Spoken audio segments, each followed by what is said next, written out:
My name is Caroline. I am 33 years old, and serving as an intelligence officer in the United States Air Force taught me exactly how to spot an ambush. My husband Derek texted me on the day I returned from a grueling 9-month overseas deployment. His message read, "Do not be late tonight. Mom has a surprise waiting for you." I drove home from the base with my 1-year-old daughter, Lily, buckled safely in her car seat, smiling the entire way. But the moment I unlocked my own front door, the living room was packed with hostile, staring relatives.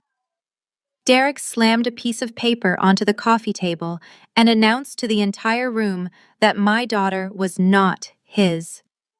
My mother-in-law pointed a trembling finger at the door, screaming for me to get out of her house. Before I could even process their absurdity, the front door opened again, and my husband's younger subordinate dragged my already packed suitcases into the foyer. They thought they had backed a desperate, exhausted wife into a corner. They had no idea I was about to turn their perfect, wealthy lives into a crime scene. Before I continue this story, let me know where you are watching from in the comments below. Hit like and subscribe if you have ever had to show a toxic family exactly what happens when they cross the wrong woman. The air in my own living room felt thick and staged.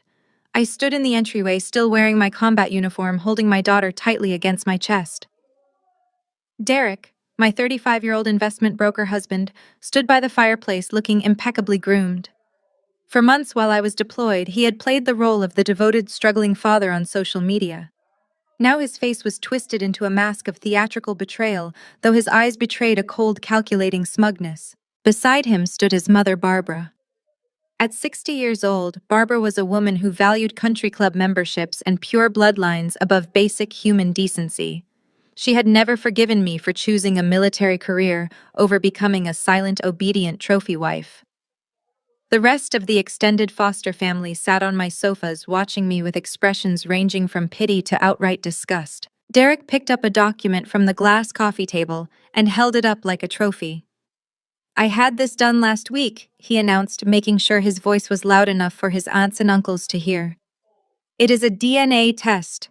Lily is not my biological child.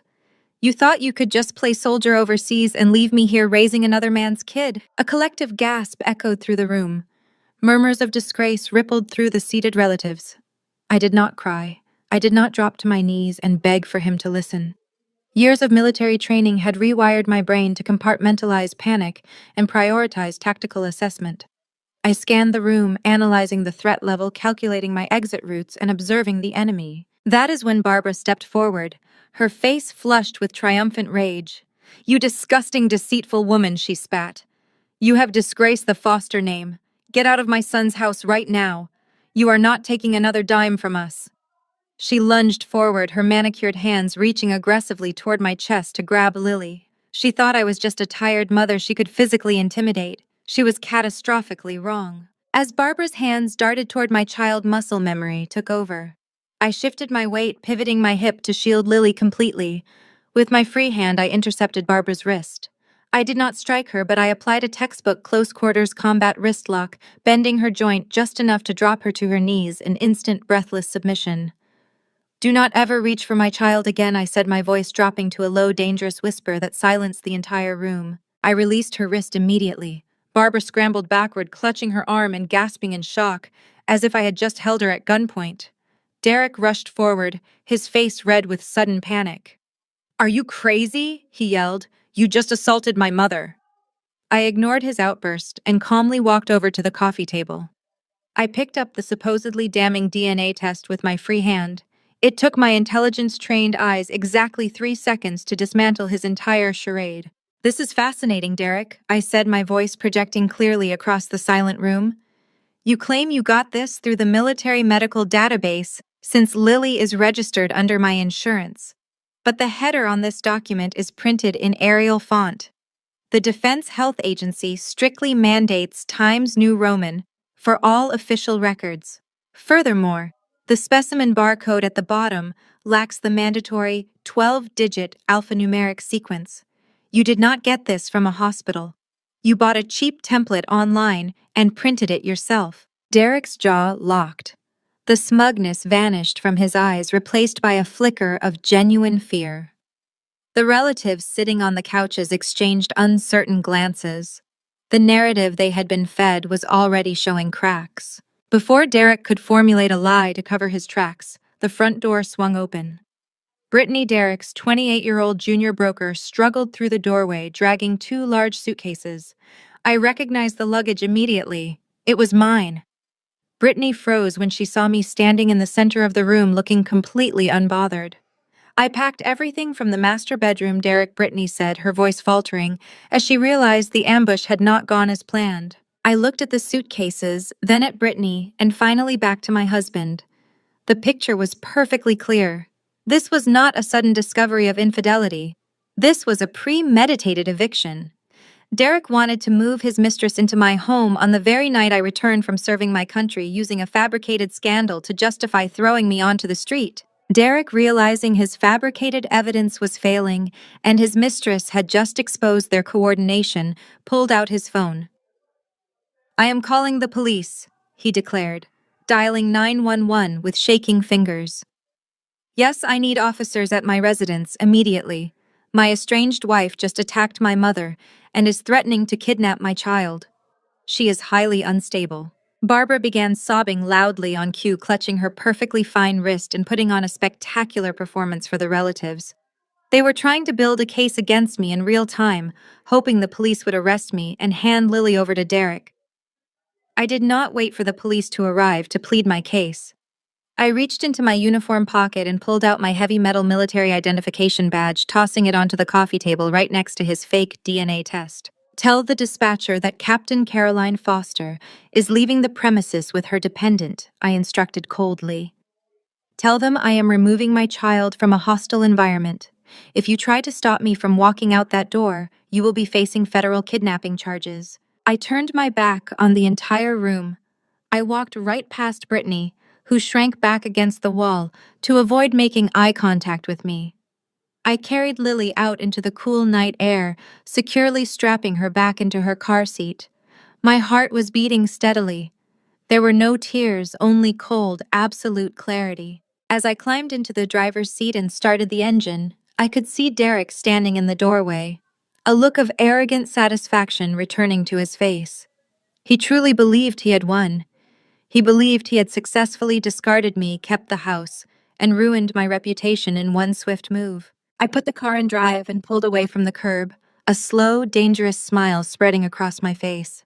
Derek thought he had completely outsmarted me. He had absolutely no idea that 9 months ago, just days before my deployment, I had noticed inconsistencies in our bank statements. Trusting my instincts, I had installed hidden military-grade encrypted cameras in every single room of that house. Their feeds bypassed the local network entirely, transmitting data directly to my secure private server. He thought he had kicked me out into the dark. He did not know I was about to watch his every move, track his every lie, and systematically dismantle his entire existence. Sunlight filtered through the cheap plastic blinds of the secure extended stay hotel I had booked the night before. I had slept exactly 2 hours. My military training had taught me how to function flawlessly on micronaps, but the adrenaline from the living room ambush was still burning through my veins. Lily woke up hungry and fussy in the portable crib I had managed to secure. I needed to get her baby formula, so I pulled out my phone to order delivery from a local pharmacy. I entered my primary credit card information and tapped the submit button. The screen flashed a red error message indicating the payment was declined. I frowned and tried my backup card, only to receive the exact same rejection. A cold realization washed over me as I opened my banking application. Every single joint account Derek and I shared had been completely drained to zero. My personal credit lines, which he had access to as my legal spouse, were completely maxed out or frozen by the bank. Derek was executing a textbook financial starvation tactic. He wanted me penniless, desperate, and unable to hire legal counsel. He thought cutting off my resources would break my spirit and force me to surrender custody of my daughter. He forgot that I had survived hostile environment survival training in the desert with nothing but a canteen and a compass. A frozen bank account was an inconvenience, not a defeat. I calmly walked over to my tactical bag, unzipped a hidden lining compartment, and pulled out a prepaid emergency debit card I always kept for overseas operations.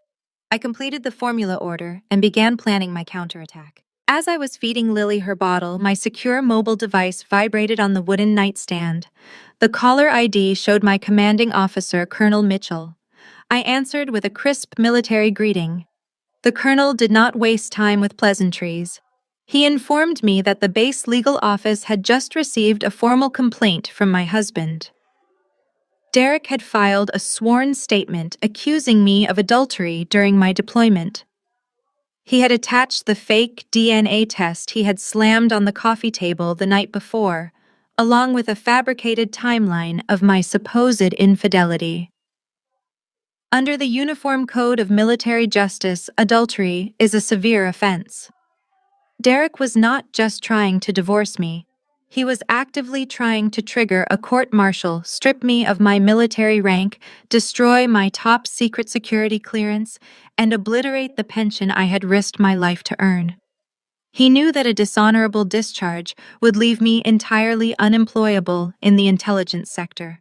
Colonel Mitchell told me I had 48 hours to respond to the Judge Advocate General office before a formal military investigation was launched. I thanked the colonel, assured him the allegations were entirely fraudulent, and ended the call without letting a single ounce of panic slip into my voice. Derek was escalating the war. He was trying to burn my entire world to the ground, so I would be too busy fighting for my freedom and my career to look into his secrets. It was a classic diversion tactic, but it was incredibly dangerous. A sharp knock at the hotel room door broke my concentration. I immediately moved Lily to the far corner of the room, keeping her out of any potential line of sight from the hallway. I approached the door silently, keeping my footsteps light, and peered through the security peephole.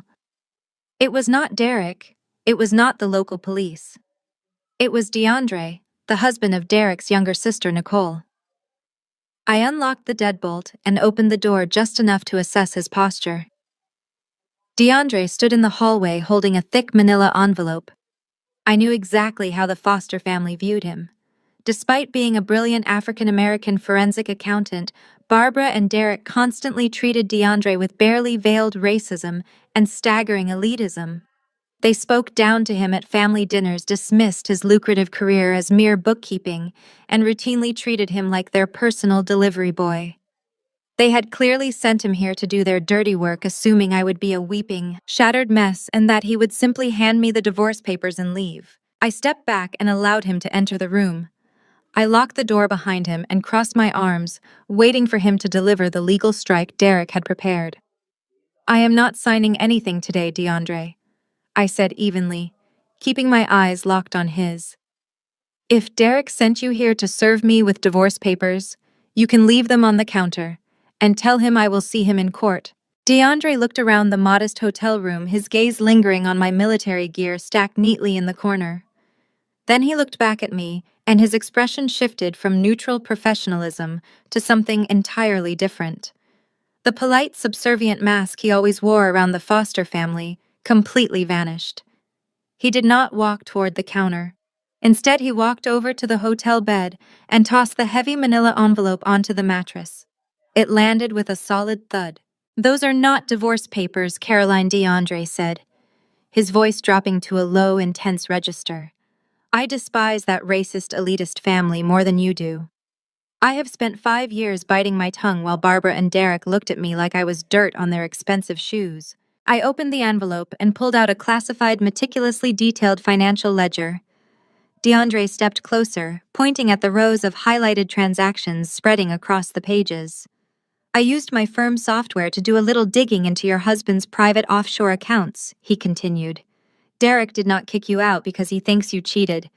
He kicked you out because he has $4 million in margin debt, and he secretly remortgaged your house while you were deployed to cover his massive trading losses." I stared at the numbers, the massive transfers of wealth, and the glaring evidence of his financial ruin. The cheating accusation was nothing but a smokescreen to hide his catastrophic failures. But as DeAndre flipped to the next page, he smiled a cold, calculating smile. I realized the financial debt was only the beginning of my husband's deception. DeAndre smoothed his hand over the crisp pages of the financial ledger. He did not look like the quiet, submissive man who sat at the end of the Foster family dining table every single Thanksgiving. For years, I had watched Barbara and Derek treat him like an unwelcome guest in his own marriage to Nicole. They would make passive-aggressive comments about his background, subtly critique his suits, and treat his career as a forensic accountant like he was a glorified cashier. They thought because he stayed silent, he was weak. They failed to realize that an auditor does not argue. An auditor observes, collects, and waits for the perfect moment to strike. Do you know what it is like to sit at a dinner table and have your mother-in-law ask the waitstaff to double-check your credit card because she assumes it will bounce? DeAndre asked, his voice steady but laced with absolute venom. Or to have Derek introduce me to his wealthy investor friends as his sister's diversity project. I listened quietly, feeling a new wave of intense disgust for the man I had married. DeAndre tapped the ledger with his index finger. They think they are untouchable because of their generational wealth and their pure bloodline. But wealth leaves a paper trail, Caroline, and arrogance always makes people sloppy. He turned the heavy ledger toward me. The pages were filled with complex banking codes, offshore routing numbers, and encrypted transaction identifications. As a military intelligence officer, I was used to analyzing enemy troop movements, intercepting communications, and predicting supply chain disruptions.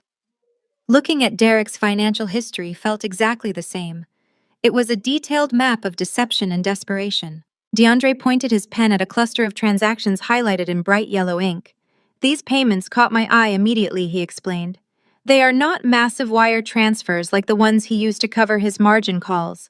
These are recurring, highly sanitized payments made on the 15th of every single month for the last 10 years.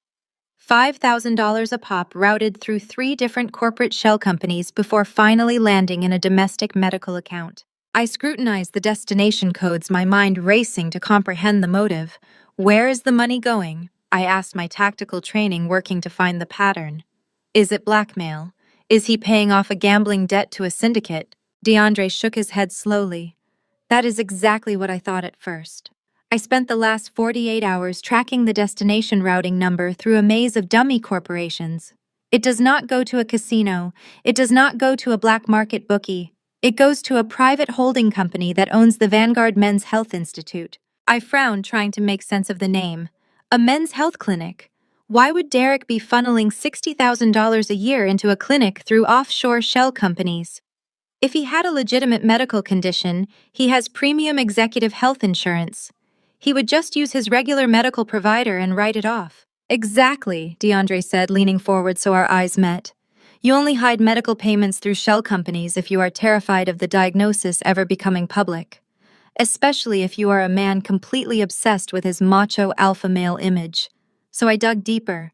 I used some specialized forensic software to cross-reference the payment dates with the clinic's internal billing system. DeAndre reached into the manila envelope and pulled out a single sheet of paper. It looked like a printed screenshot of a highly secure medical file. He placed it carefully on top of the ledger, right over the highlighted transactions. I am sorry to be the one to show you this, Caroline, he said, his tone softening just a fraction. But you need to know exactly who you are dealing with. You need to understand the depths of his lies. I picked up the paper. It was a diagnostic medical summary dated 15 years ago. The patient name was clearly printed as Derek Foster. The medical jargon was dense, but my eyes locked onto the final clinical conclusion. Severe bilateral epididymitis, resulting from an untreated infection at age 20. The prognosis was typed in bold, undeniable letters. Azoospermia. Complete irreversible sterility. 0 viable sperm count. The air in the hotel room seemed to vanish. I stared at the clinical words, my brain struggling to process the biological impossibility staring me directly in the face. Complete sterility. It meant Derek had never produced a single viable sperm cell in his entire adult life. He could not father a child naturally. He could not father a child through artificial insemination. He was entirely fundamentally sterile. He has known since college, DeAndre explained quietly. He pays that clinic a massive recurring retainer to keep his medical records permanently locked under a very strict VIP non-disclosure agreement. He was terrified that his high society friends, or worse, his controlling mother, would find out the golden boy of the foster family was a genetic dead end. My hands began to tremble. Not from fear, but from a profound, terrifying realization that shook the very core of my reality. I looked over at the portable crib in the corner of the hotel room. Lily was sleeping peacefully, her tiny chest rising and falling, completely unaware of the storm gathering around her. I walked slowly over to the crib and looked down at my beautiful 1-year-old daughter. I thought back to the agonizing months before my military deployment. Derek and I had agreed to try in vitro fertilization so we could have a baby before I shipped out. He had played the role of the supportive husband perfectly. He held my hand in the clinic waiting room. He went into the private room to provide his sample. He bought me flowers and celebrated with me when the doctor called to say the embryo transfer was successful. But if Derek was entirely sterile, his sample would have been absolutely useless. It would have been nothing but dead cells. The laboratory technicians at the fertility clinic would have known immediately. They would have called us into the office and told us the cycle was a complete failure due to severe male factor infertility. Instead, they called and told us we had a perfectly healthy, highly viable embryo ready for implantation. I felt the blood drain entirely from my face. A cold, sharp dread crept up my spine that had absolutely nothing to do with Derek's financial ruin or his fake cheating accusations. I had remained absolutely, unquestionably faithful to my husband. I had never touched another man. I carried that child for 9 months. I endured the pain of childbirth. I knew with absolute certainty that I was her mother. But if Derek was physically incapable of being the father, and I had exclusively used the fertility clinic to conceive her, I turned back to DeAndre. The room was spinning, but my voice came out with the deadly quiet precision of a soldier staring into an abyss. DeAndre. I whispered, the horrific reality of my situation finally locking into place. If Derek is completely sterile, whose sperm did that clinic put inside my body? DeAndre stared at me, his sharp eyes reflecting the same horrific realization, chilling my blood. He was a man who chased missing millions, not missing genetics. I did not wait for him to articulate the sick, twisted permutations of what this meant. I grabbed my tactical bag and secured Lily in her portable carrier. The only way to combat a fabricated medical document from a lying husband was with an unimpeachable, federally authenticated one. I instructed DeAndre to keep tracking Derek's offshore shell accounts and to lock down any digital alerts my husband might have set up. I had a biological mystery to solve, and I needed military-grade resources to do it.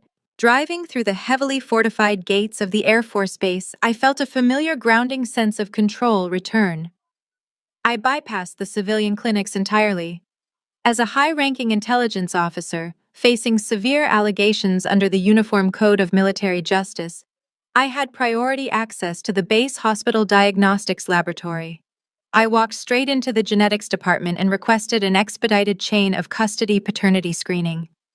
Because Derek had filed a formal complaint against my commission, trying to get me court-martialed for adultery, this was no longer just a domestic dispute. It was an active federal investigation into my military conduct. The chief medical officer understood the gravity of the situation. He rushed the blood work, treating it as critical evidence, and promised results within 48 hours. I returned to the hotel room to find DeAndre waiting with his laptop open on the small desk. He turned the screen toward me without saying a word. Derek had gone on a massive, highly coordinated offensive. My husband had launched a brutal public relations smear campaign across every social media platform. He had posted a lengthy, tear-jerking essay accompanied by a black-and-white photo of himself looking devastated. He painted himself as the heartbroken, devoted father left in the dust by a reckless, unfaithful military wife who had completely lost her mind during deployment. He claimed I had returned home unhinged, violently assaulted his elderly mother, and kidnapped the child he had lovingly raised. The comment sections were an absolute bloodbath. Wealthy friends from the country club, former neighbors, and colleagues I had known for a decade were publicly demanding I be discharged and jailed. Derek was intentionally tagging military watchdog groups and veteran pages, trying to incite a viral mob to force my commanders into swift, punitive action. He wanted to provoke a reaction. He was desperate for me to post an emotional, frantic response defending my honor, which his high-priced divorce lawyers would immediately use in family court to prove I was erratic and unstable. I closed the laptop and handed it back to DeAndre. I ordered him to archive every single post, every comment, and every digital footprint Derek created. I did not post a rebuttal. I did not call my friends to cry or explain myself. I maintained absolute terrifying radio silence. In psychological warfare, an enemy who expects heavy resistance will eventually panic when met with a total vacuum. Derek was shadowboxing in an empty ring, exhausting his own credibility, while I gathered the lethal ammunition required to obliterate his life. Let him play the wounded victim for his wealthy audience. The court of public opinion meant absolutely nothing compared to a federal judge. 2 tense days later, my secure mobile device received an encrypted notification from the base medical commander. The results were finalized. I left Lily safely with DeAndre at the hotel and drove back to the base, my knuckles white against the steering wheel. I sat in the sterile, brightly lit office of the chief medical officer as he handed me a sealed, tamper-evident envelope. I broke the heavy seal and pulled out the certified laboratory report. My eyes automatically bypassed the complex scientific jargon and darted straight to the summary conclusions at the bottom of the page. The first line brought a massive, grounding wave of relief. The maternal probability was absolute. I was unquestionably Lily's biological mother. I had carried her, I had birthed her, and she was mine. But the second line of the report made all the breath completely leave my lungs. The military system had run Derek's genetic profile, which was already on file from his base access passes against Lily's DNA. The paternal match was not 0, which would have indicated a random, anonymous sperm donor from a standard fertility clinic. The system had flagged a highly specific genetic anomaly. The shared DNA between Derek and my daughter was exactly 25%. The medical officer leaned forward across his desk, his expression deadly serious. "Captain Foster," he said quietly, his voice echoing in the quiet room. "Derek is not the father of this child. A 25% genetic overlap indicates a secondary degree of consanguinity. Genetically speaking, your husband is the child's uncle." The sterile walls of the clinic seemed to close in on me. An uncle. For a fraction of a second, my brain scrambled to make the biology fit the nightmare. Derek only had 2 siblings. His younger sister, Nicole, who was currently married to DeAndre, and his older brother, Brandon. My chest tightened so painfully I thought my ribs might splinter. Brandon Foster was a brilliant, charismatic architect who had died in a horrific fiery car crash on a rain-slicked highway exactly 3 years ago, 2 full years before Lily was ever conceived. I stared at the federal document in my shaking hands, the chilling, undeniable truth sinking into my bones like ice. The only person with that specific genetic overlap was a ghost. Derek and Barbara had not just faked a paternity test to kick me out of my own home.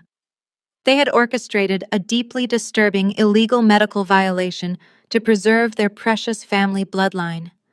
And as my mind raced back to the weeks before my deployment, I realized exactly when and where they had done it. The sterile air of the base medical clinic felt suddenly heavy. I stared at the certified federal laboratory document in my hands, a 25% genetic overlap. The only possible explanation was Brandon, my husband's charismatic older brother, who had died in a devastating car crash 3 years ago. The puzzle pieces violently slammed together in my mind, forming a picture so depraved it defied basic human decency. My intelligence training demanded I trace the timeline backward. I needed to identify the exact moment the enemy bypassed my perimeter. It took me less than 10 seconds to pinpoint the breach. The Genesis Fertility Center 14 months ago. I closed my eyes and let the memory play out with crystal clarity. I was 2 weeks away from deploying overseas. My body was bruised and exhausted from endless rounds of hormone injections. Derek had played the role of the ultimate supportive husband. He drove me to every appointment. He held my hand in the waiting room. But on the morning of the actual embryo creation, his mother Barbara showed up at the clinic. She arrived wearing a designer suit, carrying expensive artisan coffees, and projecting an aura of overwhelming maternal care. I remember her exact words as she gently pushed me toward the recovery lounge. "Let me handle the administrative burden at the front desk, Caroline. You just focus on resting and serving our great country." I thought she was finally accepting me into the family. I thought she was trying to bond. I was a fool. It was not a gesture of kindness.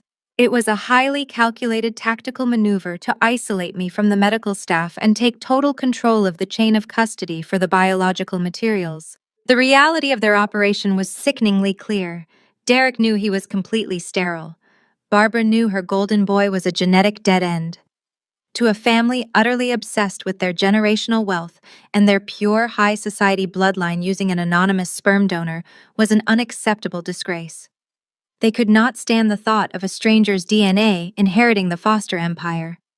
But Brandon, the beloved deceased older brother, had preserved his genetic material at that very same clinic years before his fatal accident. Barbara and Derek did not just lie to me. They orchestrated a massive illegal medical conspiracy. They used their immense wealth to bribe the clinic director. They paid him off to secretly swap the screened anonymous donor sample I had legally consented to use, replacing it with the preserved sample from a dead man. They turned my body into a non-consensual incubator to resurrect the ghost of the foster family. They violated my physical autonomy, broke federal reproductive laws, and created my daughter through a premeditated medical assault. I opened my eyes. The base medical officer was watching me with deep concern. He asked if I required a medical escort. I politely declined, folded the explosive DNA report, and secured it inside the waterproof lining of my tactical bag. I thanked him for his swift execution of duty and walked out of the hospital. The bright sunlight hit my face, but I felt absolutely nothing but a cold, razor-sharp focus. This was no longer just a divorce. It was a criminal enterprise, and I was going to raze their entire empire to the ground. I drove back to the secure extended stay hotel. When I unlocked the door, DeAndre looked up from his dual monitor setup at the small desk. Lily was safely asleep in her portable crib. DeAndre took one look at my face and immediately closed his laptop.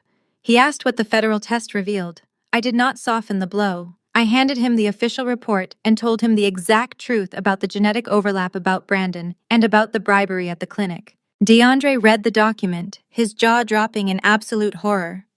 He was a seasoned forensic accountant who tracked millions of dollars in corporate embezzlement, but the sheer moral bankruptcy of his in-laws left him speechless. He dropped the paper on the desk and ran a hand over his face. He whispered that they were monsters.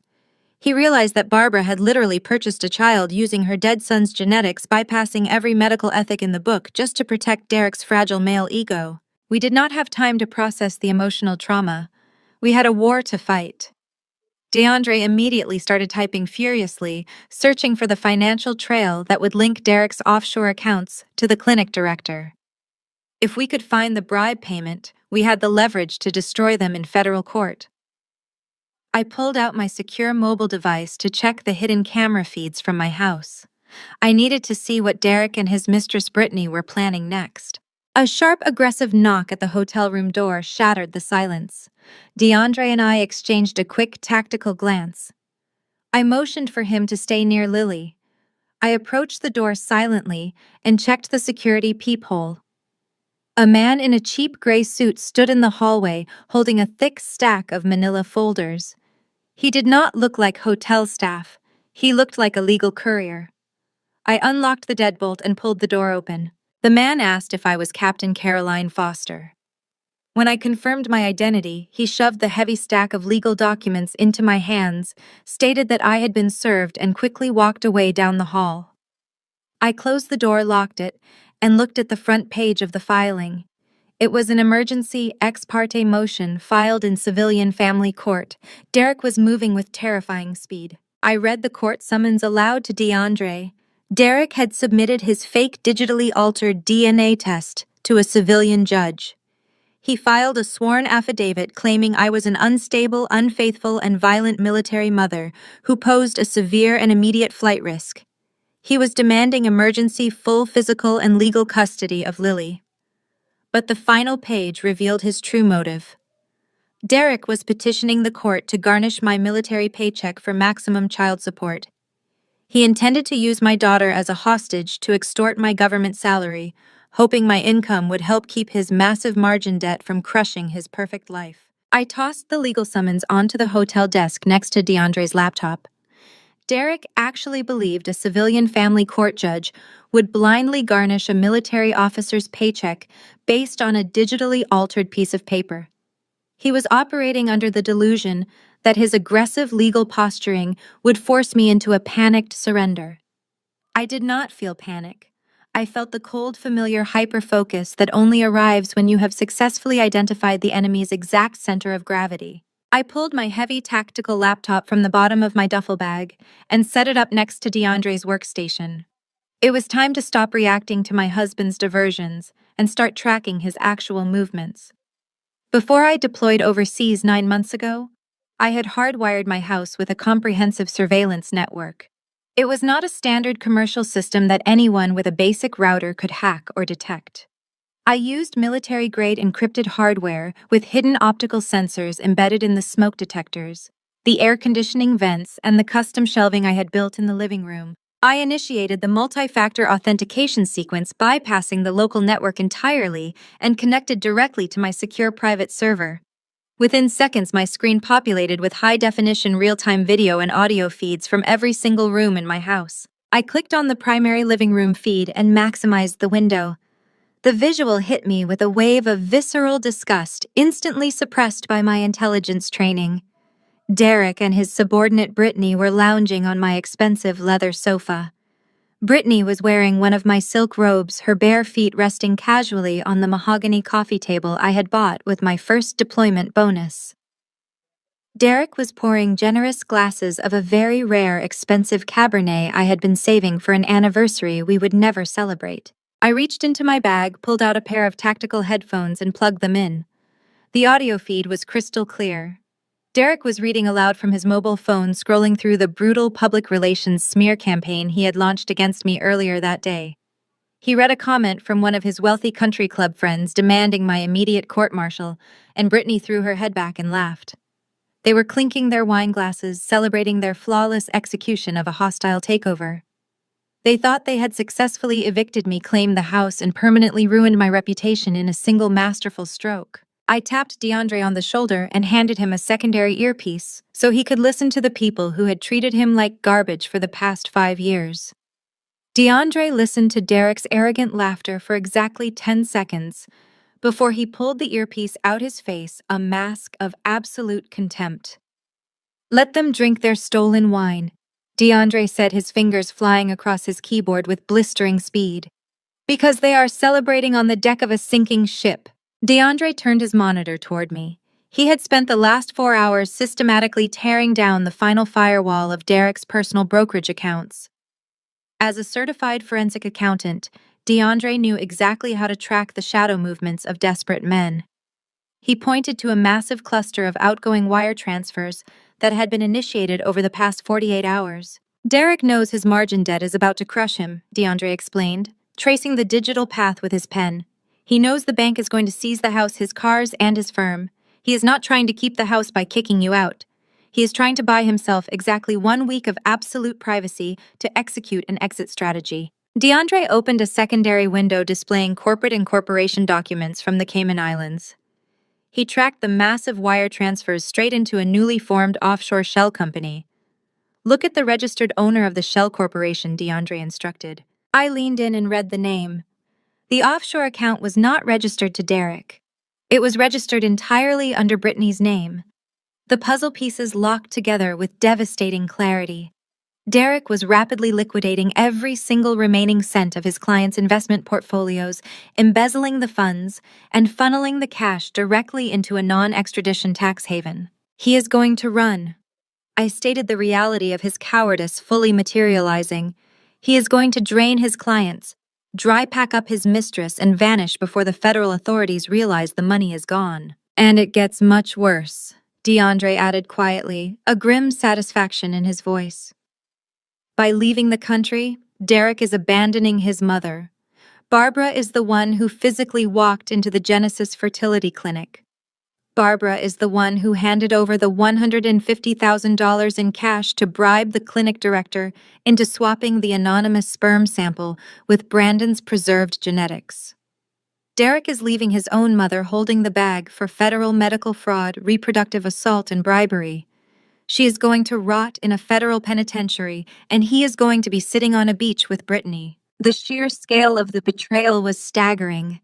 Derek was not just betraying me, he was actively destroying his own mother to save his own skin. I spent the next 6 hours meticulously recording, logging, and archiving every single frame of the surveillance footage alongside every digital receipt DeAndre uncovered. We were building an airtight federal prosecution packet. As midnight approached, DeAndre finally collapsed onto the small hotel sofa, exhausted from the relentless data mining. I told him to sleep. I took the night watch. In combat zones, you learn that the most critical intelligence is always gathered when the enemy thinks nobody is watching. The hotel room was completely dark, illuminated only by the harsh blue glow of my monitors. At exactly 2 o'clock in the morning, the live camera feed in my living room shifted. Derek and Brittany were no longer laughing. The wine glasses were empty. The celebratory mood had completely evaporated, replaced by a tense, nervous pacing.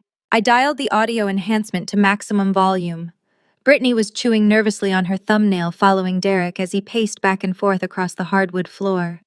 She stopped near the fireplace and crossed her arms. Brittany whispered, her voice trembling with a sudden dark anxiety that cut through the silence of the feed. The timeline is too tight. Are you absolutely sure the gas leak will look like an accident when she gets back from the base? The chilling words echoed through my tactical headphones and paralyzed the air in the hotel room. Brittany pacing nervously in front of my fireplace, asking if the gas leak would look like an accident when I got back from the base. The sheer magnitude of their depravity crashed over me like a physical shockwave. Derek had not orchestrated the living room ambush just to evict me and steal custody of Lily. That confrontation was a frantic, improvised backup plan. My original military transport flight had been rescheduled at the last minute, bringing me home a full 24 hours earlier than expected. If I had arrived on my original timeline, I would have walked into an empty house filled with explosive natural gas. One spark from a light switch, and my daughter and I would have been incinerated. Derek was trying to murder me to collect the $5 million military life insurance policy that pays out directly to the surviving spouse. He needed that payout to erase his massive margin debt and fund his escape to the Cayman Islands. I pulled the headphones from my ears and looked at DeAndre. He had heard it too. His eyes were wide with a terror that transcended any financial fraud he had ever audited. He reached for his mobile phone, telling me we needed to dial emergency services immediately and send the police to arrest them for conspiracy to commit murder. I grabbed his wrist and stopped him. My intelligence training suppressed the primal urge to panic. I told DeAndre that calling the police right now would be a tactical error. Derek had millions of dollars to hire elite defense attorneys. He would claim the audio was out of context, or throw Brittany under the bus and say she was acting alone. We needed to lock him into a corner where he could not lie his way out. We needed him to commit perjury on a federal record first. 48 hours later, I walked into the plush, high-altitude conference room of a prestigious civilian law firm in downtown Seattle. I was dressed in my immaculate Air Force service dress uniform. Every ribbon, every medal, every brass button was polished to absolute perfection. I did not look like a broken, discarded wife. I looked like a federal officer preparing for a tribunal. My attorney, a ruthless former judge advocate general named Davis, sat quietly beside me. He had reviewed every piece of evidence DeAndre and I had gathered, but we had agreed to keep our arsenal entirely hidden for now. Derek walked into the deposition room accompanied by his highly paid, aggressively tailored civilian lawyer. Derek had clearly practiced his performance. He wore a slightly wrinkled shirt to give the impression of a stressed, exhausted single father who was barely holding his life together. When the court reporter officially swore us in and began transcribing the session, Derek immediately turned on the waterworks. He produced fake tears, rubbing his eyes and acting completely devastated by the collapse of our marriage. His attorney went straight on the offensive. He painted a picture of me as an unstable, erratic military mother who had abandoned her family duties for the thrill of overseas deployments. He formally entered the fake DNA test into the record, using it as the foundational justification for their demands. Derek sat across the polished mahogany table and boldly stated his terms for the official transcript. He demanded full physical and legal custody of Lily. He demanded exclusive ownership of our home. He demanded a massive percentage of my military pension and requested maximum monthly alimony, claiming that my reckless behavior had caused him severe emotional distress that prevented him from working effectively at his brokerage firm. I sat perfectly still. I did not interrupt him. I did not raise my voice. I did not defend my honor or call him a liar. I let him speak for 45 uninterrupted minutes. I let him detail his fabricated financial struggles. I let him cry about how he had no money left because of the trauma I had allegedly caused him. I allowed every single lie to be permanently recorded by the stenographer under the penalty of perjury. When Derek finally finished his theatrical performance, his attorney leaned back with a smug, satisfied smile and asked how we intended to respond to these more than reasonable settlement terms. Attorney Davis did not bring up the fake DNA test. He did not mention the corrupted fertility clinic. He certainly did not mention the recorded murder plot. Instead, he simply nodded toward me. I reached into my uniform pocket and pulled out a single neatly folded sheet of paper. I unfolded it, flattened the creases, and casually slid it across the long conference table until it rested directly in front of Derek and his lawyer. I asked Derek to explain for the official court record the $2.5 million wire transfer that had been initiated from his client escrow account exactly 72 hours ago. I asked him to explain why that exact sum of money had been routed into an offshore holding company registered in the Cayman Islands entirely under the name of his junior broker, Brittany. The smug facade on Derek's face shattered instantly. All the color drained from his cheeks, leaving him looking like a terrified ghost. His attorney stopped taking notes. The aggressive lawyer looked down at the banking ledger, then turned his head slowly to look at his own client in absolute shock. A good defense attorney never wants to be blindsided by their own client committing massive federal financial crimes.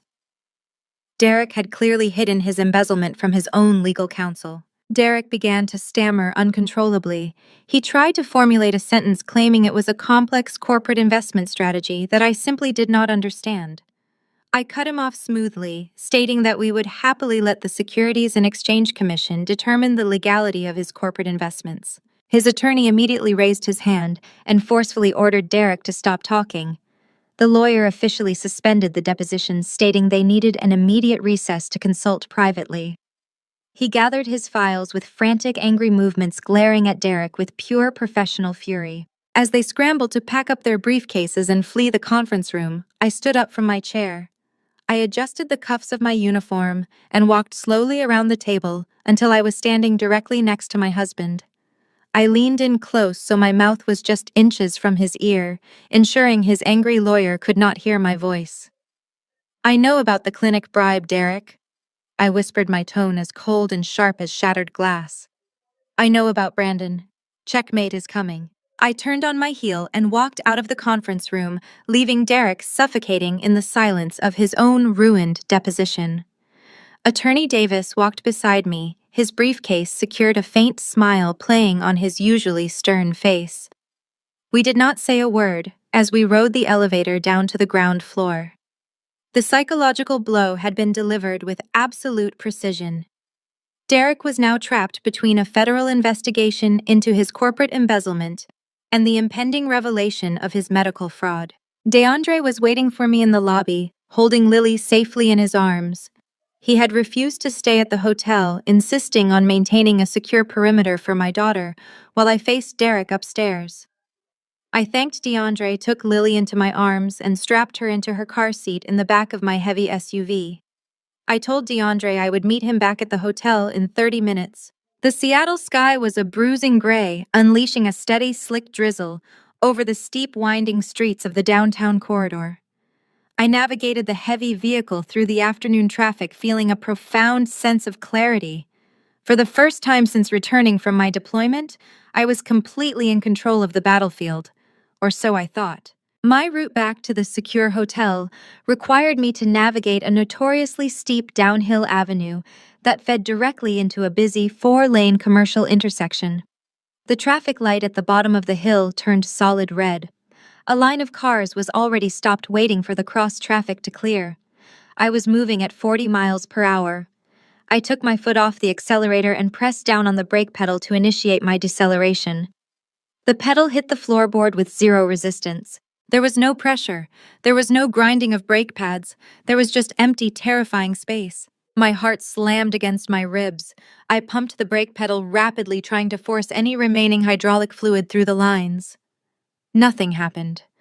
The heavy SUV was picking up speed on the slick, steep decline. The line of stopped cars at the bottom of the hill was rushing toward me.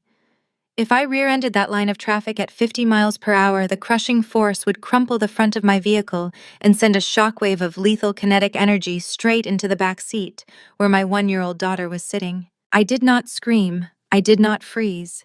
In the span of a single heartbeat, the civilian mother vanished, and the Air Force officer took absolute command of the cockpit. Years of tactical convoy training in hostile combat zones instantly rewired my nervous system. I had been trained on how to handle massive armored vehicles experiencing catastrophic mechanical failures on the treacherous mountain passes of the Middle East. I knew that panic was a luxury that killed people. Action was the only currency that mattered. I gripped the steering wheel with my left hand and slammed my right hand onto the gear shifter. I forcefully downshifted the transmission into a lower gear, forcing the engine to rapidly decelerate the heavy chassis. The engine roared in protest, the RPM gauge spiking violently as the mechanical resistance fought against the steep momentum of the hill. It scrubbed off 10 miles per hour, but it was not enough to stop the impending collision. I grabbed the emergency brake lever. Pulling it all the way up would lock the rear wheels, send the SUV into an uncontrollable spin on the wet asphalt, and flip us over. Instead, I engaged the emergency brake, incrementally feathering the tension millimeter by millimeter to create drag without losing steering control. We were 200 yards from the intersection. I needed a physical barrier to absorb the remaining momentum. I scanned the environment. To my right was a steep drop-off. To my left was a reinforced concrete and steel guardrail separating the avenue from a pedestrian walkway. I braced my body against the seat, checked my rearview mirror to ensure Lily was secure, and jerked the steering wheel sharply to the left. I angled the heavy SUV so the driver's side quarter panel slammed directly into the steel guardrail. The screech of tearing metal was deafening. Sparks showered my windshield as the heavy steel chewed through the side of my car. I held the steering wheel steady, forcing the vehicle to grind against the barrier. The intense friction acted as a massive braking mechanism, absorbing the kinetic energy and violently slowing the vehicle. The car shuddered, groaned, and finally ground to a violent smoking halt just 50 feet short of the busy intersection. Silence descended over the interior of the car, broken only by the sound of the rain hitting the cracked windshield and the sudden terrified crying of my daughter. I unbuckled my seatbelt with shaking hands and vaulted over the center console into the back seat. I checked Lily from head to toe. She was frightened by the noise and the sudden jolt, but she was completely unharmed. Her car seat had absorbed the impact flawlessly. I pulled her into my arms, burying my face in her soft hair, allowing myself exactly 3 seconds of pure, terrifying relief. Within minutes, police sirens wailed in the distance. The authorities blocked off the lane, and a heavy-duty tow truck arrived to pull my mangled SUV away from the guardrail.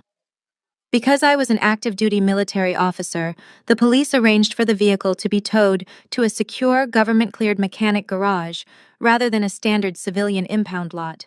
An hour later, I was standing in the brightly lit bay of the secure garage holding Lily against my hip.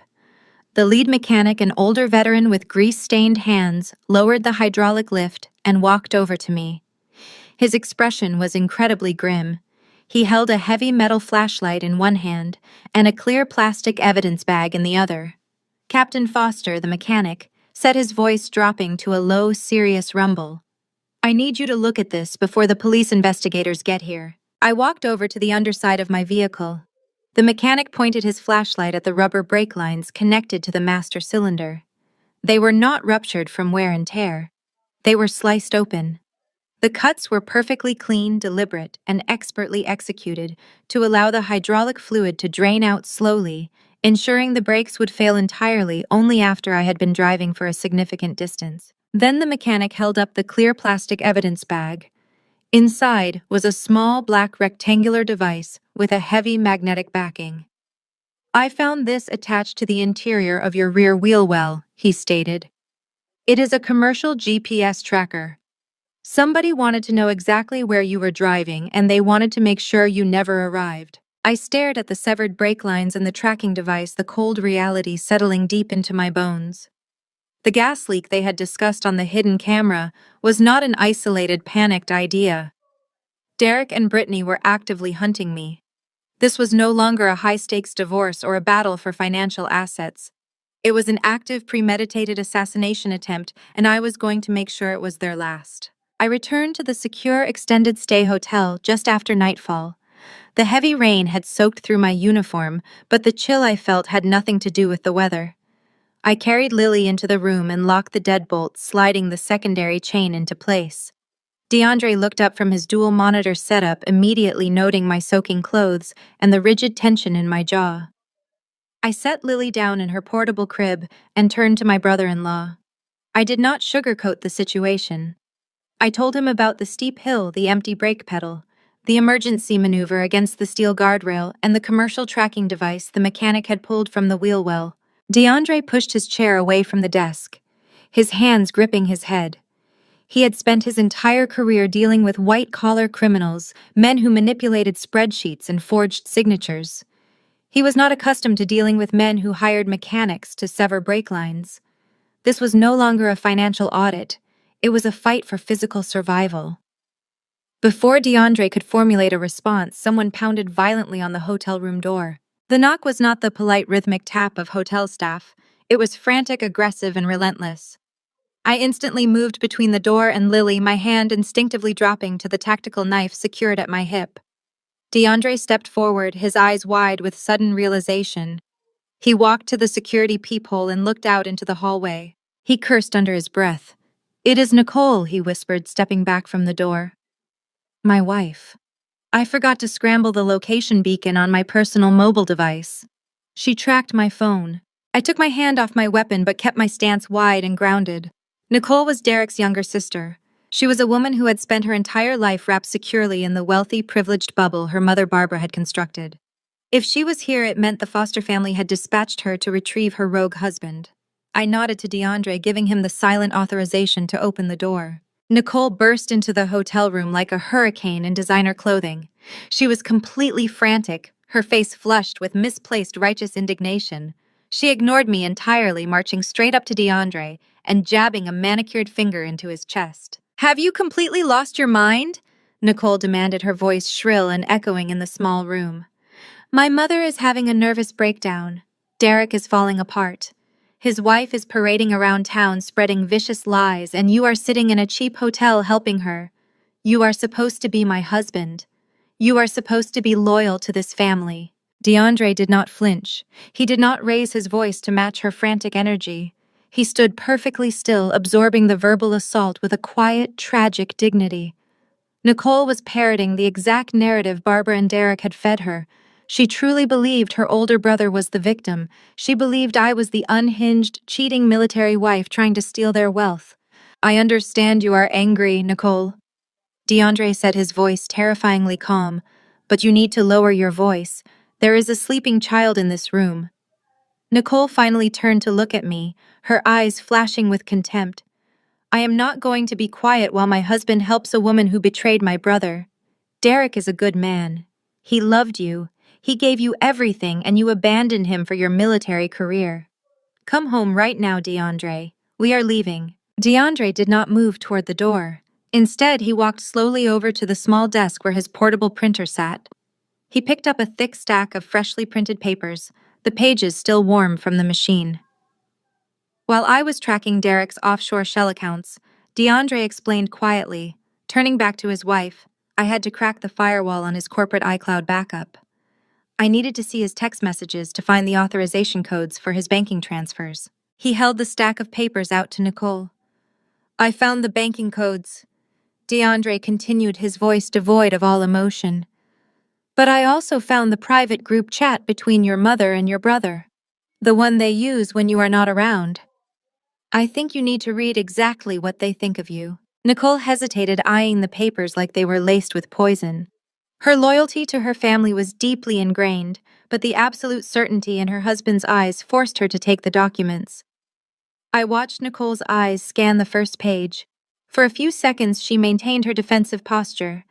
Then the color began to rapidly drain from her face. Her hands started to tremble, causing the crisp pages to rustle loudly in the quiet room. DeAndre had printed a raw, unedited transcript of Derek and Barbara's most private conversations. The text messages were a masterclass in psychological cruelty. Nicole read the messages where her own mother and brother casually used vile racial slurs to describe her husband. She read the messages where they mocked DeAndre's profession, calling him an overgrown calculator who was only allowed at the dinner table because it made the Foster family look socially progressive. But the bigotry was not the fatal blow. The fatal blow was the financial treason. Nicole flipped to the third page, a sudden strangled gasp escaping her throat. She was reading a conversation dated exactly 2 months ago. Derek had texted Barbara about his mounting margin debt. He complained that his corporate accounts were bleeding dry. Barbara's response was printed in stark black ink. She had told Derek not to worry about the debt. She instructed him to legally restructure the grandfather's family trust fund. She told Derek that Nicole was too naive and too distracted to understand complex financial documents. They had explicitly conspired to trick Nicole into signing over her entire portion of the generational wealth to secretly cover Derek's massive gambling losses. She was not their beloved daughter and sister. She was a piggy bank they planned to smash open to save their golden boy. The papers slipped from Nicole's shaking hands, scattering across the carpeted floor. She dropped onto the edge of the hotel bed, her breathing shallow and ragged. The illusion of her perfect, loving family shattered into a million jagged pieces. She looked at the floor, then slowly looked over at the portable crib where Lily was sleeping. She realized that the brother she was defending was a man willing to destroy his own sister for cash. She looked at me, realizing Derek was a man willing to kill a child to collect a life insurance policy. Tears spilled over Nicole's eyelashes, leaving dark streaks of mascara down her pale cheeks. But the tears did not last. I watched the profound, shattering grief rapidly evaporate, replaced by a scorching, incandescent rage. She wiped her face with the back of her hand, smearing the makeup, and stood up from the bed. She did not look like the compliant high society daughter anymore. She looked like a woman who had just realized she was surrounded by predators. Nicole walked over to her designer handbag sitting on the counter. She unclasped the gold hardware and reached deep into the zippered lining. She pulled out a heavy black metallic keycard with an embedded gold security chip. She walked directly over to me and held the keycard out. This is the master administrative access card to the executive suite at Derek's brokerage firm. Nicole said, her voice dropping to a harsh, vindictive whisper. He gave it to me a year ago in case of an emergency. It overrides the security elevators and opens his private office vault. She looked at DeAndre, a silent apology passing between them before turning her sharp, tear-stained eyes back to me. Take him down. Nicole stayed behind in the secure hotel room, sitting vigil over a sleeping Lily. The betrayal of her mother and brother had transformed her from a compliant, high-society daughter into a fiercely protective ally. I changed out of my damp clothes and pulled on a set of dark tactical gear from my deployment bag. DeAndre packed a specialized encrypted hard drive and a high-speed document scanner into his sleek leather briefcase. We did not speak during the drive to the downtown financial district. The silence in the car was thick with anticipation. We were transitioning from defensive maneuvers to a direct offensive strike against the enemy stronghold. The corporate headquarters of Derek's brokerage firm occupied the top 3 floors of a towering glass skyscraper. At midnight, the financial district was a ghost town of concrete and shadows. We parked 2 blocks away to avoid the perimeter security cameras and approached the building through a service alley. Nicole had warned us about the lobby guards, but the master keycard she provided was a top-tier administrative pass. I swiped the black metallic card against the secondary service entrance panel. The heavy steel door clicked open with a quiet mechanical hum. My military training dictated every movement. I checked corners, cleared blind spots, and guided DeAndre toward the private executive elevator, hidden behind the main security desk. The keycard bypassed the standard floor selection, entirely activating a direct ascent to the top floor. The elevator doors slid open to reveal a sprawling, opulent reception area bathed in the dim glow of emergency lighting. We moved silently down the plush carpeted hallway. Derek's corner office sat behind a set of heavy frosted glass doors. I scanned the access pad, swiped the card, and we stepped inside. The office reeked of arrogant wealth filled with expensive leather furniture and panoramic views of the city skyline. Behind a massive abstract painting on the far wall lay the objective. I carefully unlatched the heavy frame and swung it outward, revealing a brushed steel biometric vault. Nicole had provided the secondary numerical passcode, a sequence based on Barbara's birthday, proving just how deeply entangled my husband and his mother truly were. I punched in the numbers, swiped the MasterCard, and turned the heavy steel handle. The vault door unsealed with a heavy pressurized sigh.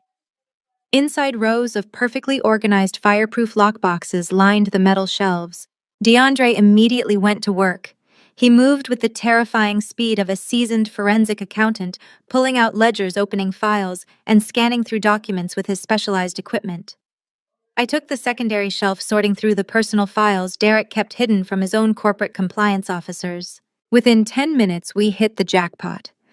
DeAndre pulled out a transparent plastic sleeve and held it up to the dim light of his flashlight. It was the physical receipt for the fake DNA lab invoice.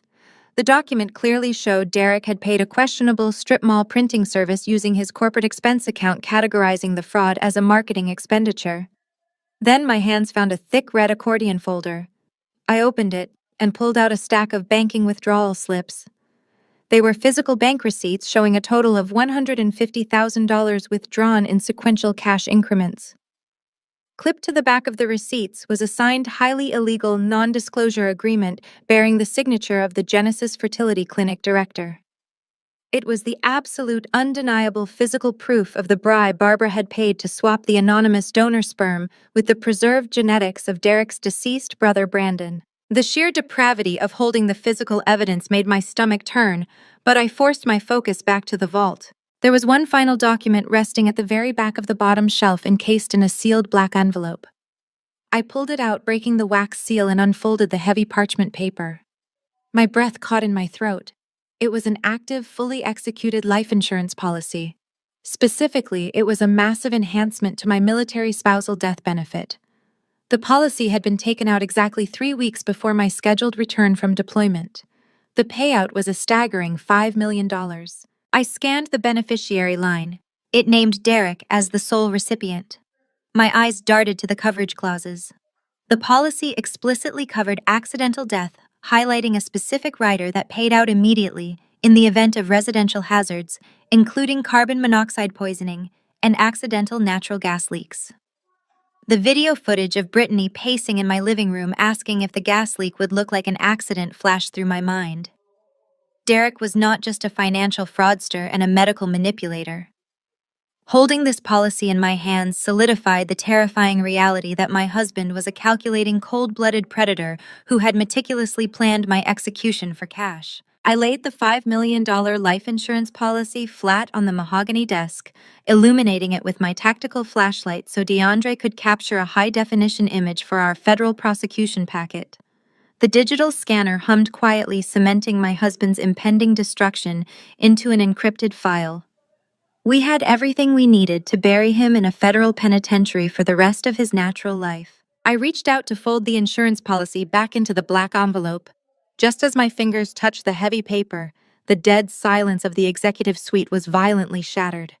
A loud electronic chirp echoed from the hallway access panel. The heavy frosted glass doors of the office swung open. The harsh, blinding overhead fluorescent lights snapped on simultaneously, flooding the room in blinding white light. I dropped my hand to my hip, my muscles coiled and ready for combat. Standing in the doorway, blocking our only exit, was Derek.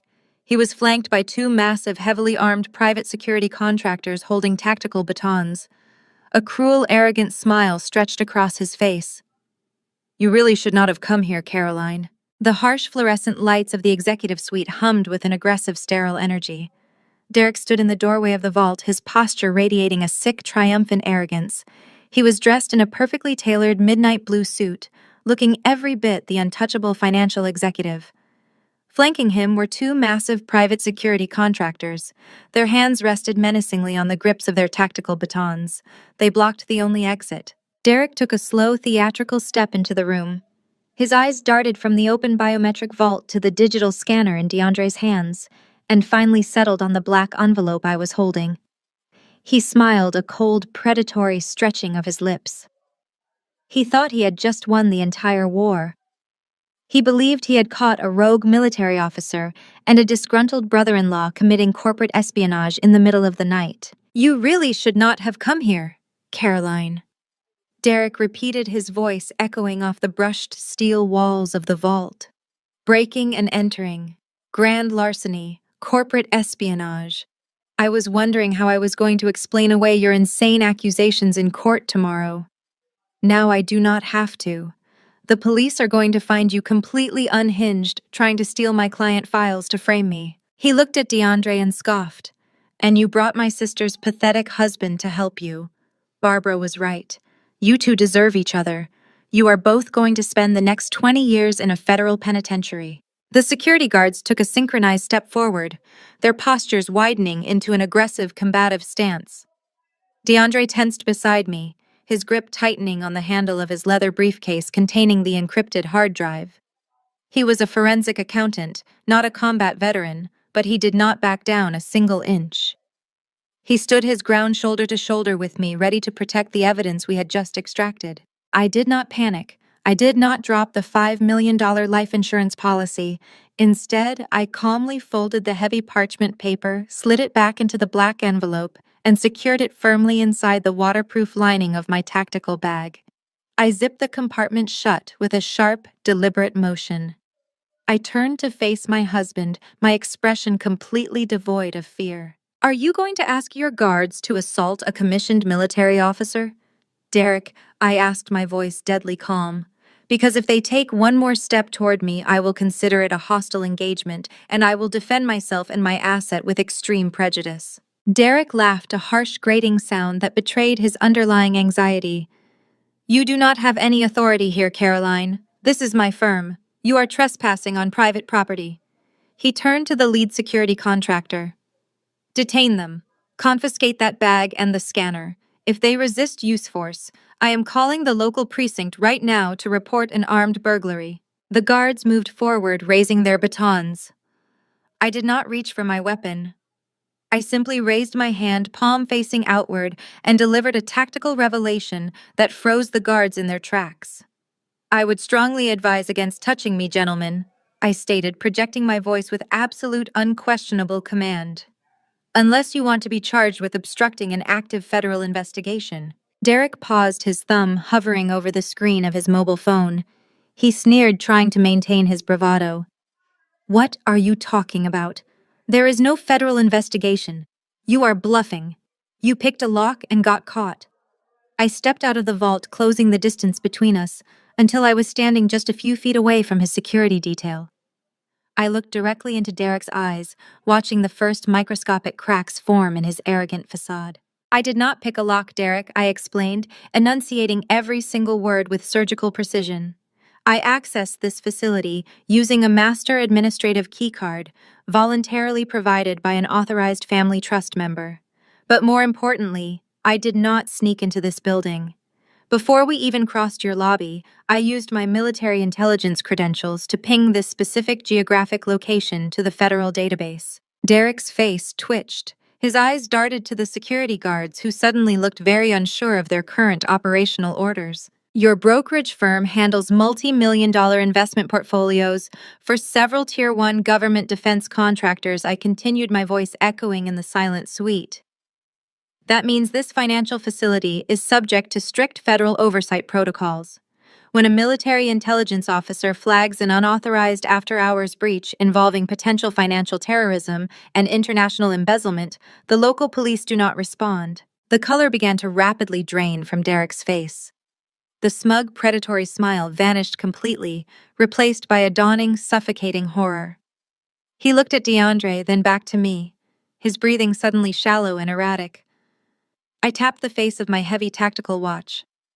I flagged the breach exactly 12 minutes ago.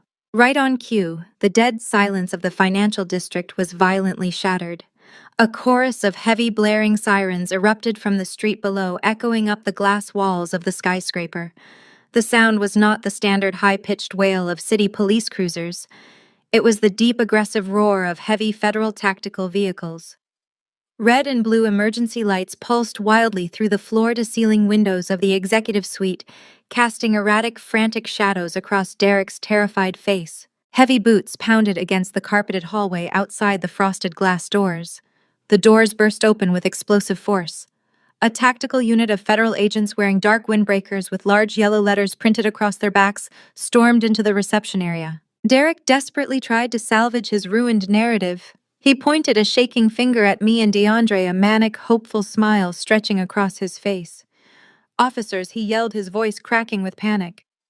"Thank God you are here. These two broke into my vault. Arrest them. They are trying to steal proprietary corporate data." The lead federal agent, a tall, imposing man with a stern expression, marched directly into the office. He did not look at me. He did not ask me to drop my tactical bag. He walked right past me, completely ignoring my presence, and stopped directly in front of Derek's lead security contractor. The agent grabbed the contractor by the shoulder, spun him around, and slammed him face first into the mahogany desk, snapping heavy steel handcuffs around his wrists. "You are under arrest for interfering with a federal financial mandate," the agent barked. Derek stumbled backward, hitting the wall, his eyes wide with absolute incomprehensible shock.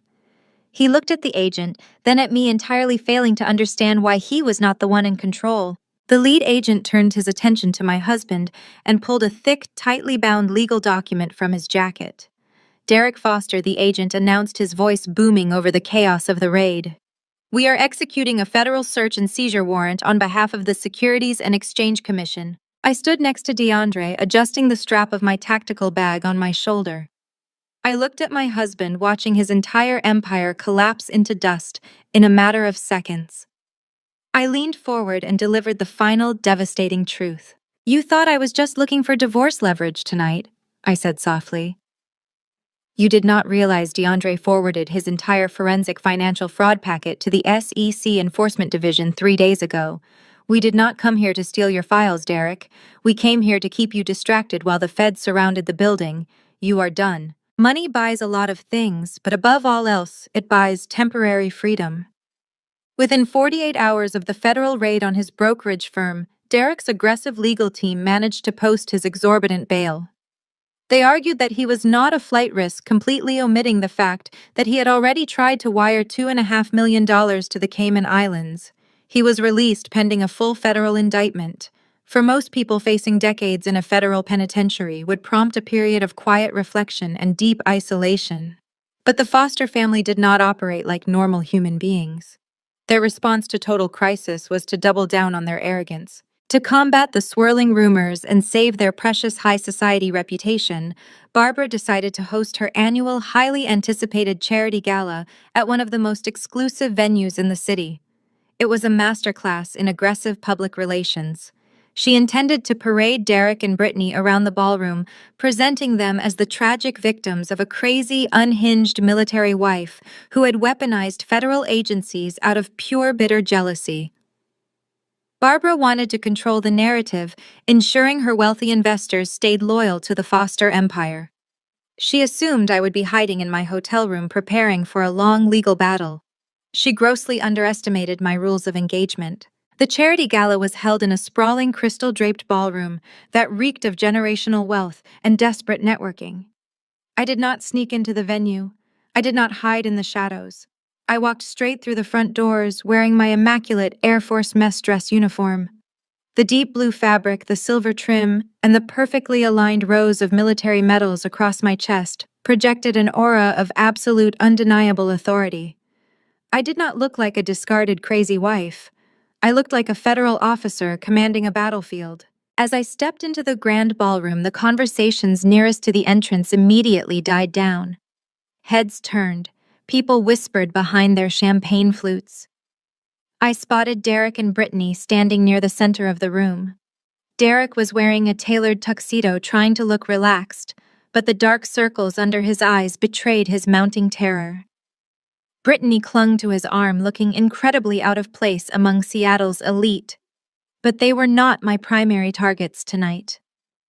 I scanned the room and locked eyes on Barbara. She was holding court near the main bar, surrounded by three of the most prominent wealthy investors in her social circle. These were the men who funded Derek's firm, the men whose portfolios he had been secretly draining. I glided across the ballroom floor. People naturally parted to let me through. I approached Barbara's circle just as she was delivering a tearful, fabricated story about my supposedly erratic behavior. When she saw me standing there, the color completely drained from her face, her jaw clamped shut. "Good evening, Barbara," I said, my voice pleasant, carrying perfectly over the soft jazz music playing in the background. "I hope you do not mind my intrusion."